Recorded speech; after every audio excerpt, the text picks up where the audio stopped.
So this is Citywide Stories, and we've got Sarah with us. Sarah, your growing up was probably different to many people's growing up.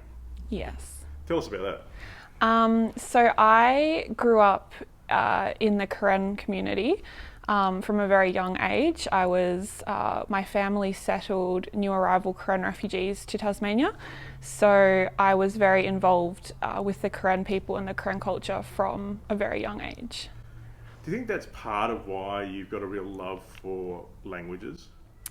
Yes, definitely. I started learning Karen from about the age of 10 and also Eastern Karen. So they're two languages, obviously. they are two separate languages, both of the Karen ethnic group. Wow. How many languages have you got a little bit of your head around?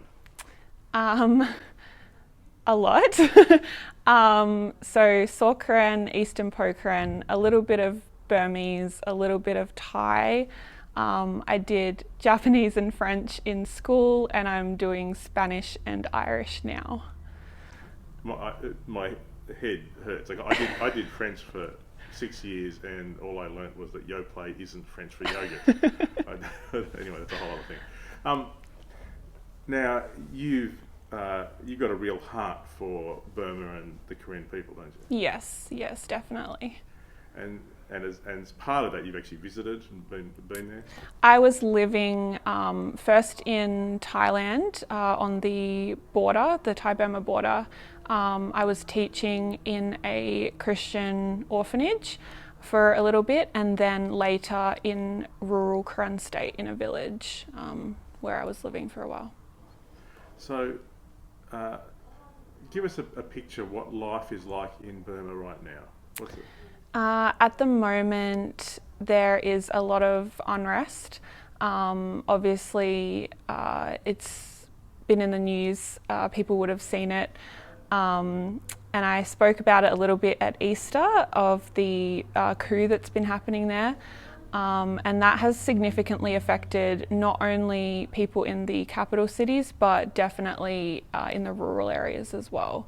A lot of fighting, and just the situation has significantly worsened since this coup has started.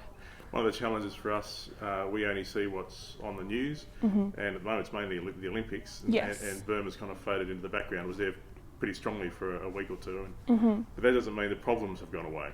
No, the problems have definitely worsened.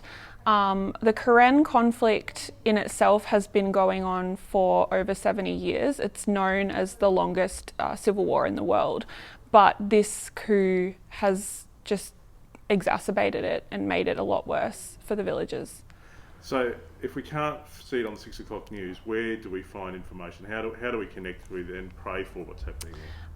I would suggest a few organisations. There is, as far as news, either Karen News, which is on Facebook, or Salween Press. But I would really encourage people to have a look at some of the NGOs, the non-governmental organisations. So the Border Consortium is one, Free Burma Rangers, Karen Women's Organisation, or Karen Human Rights Group. So we're a church that is about helping people step into their story. How can we continue? So we need to continue to pray for Burma and have a big heart for Burma. How can we pray for you as God moves you forward? I would definitely like to return to Burma or the Thai-Burma border in the future. I am studying international studies, majoring in international relations. So my dream would be to work with an NGO, ideally one of the ones that I've just mentioned, and use my language skills and my, bicultural identity to live and work with the Karen people.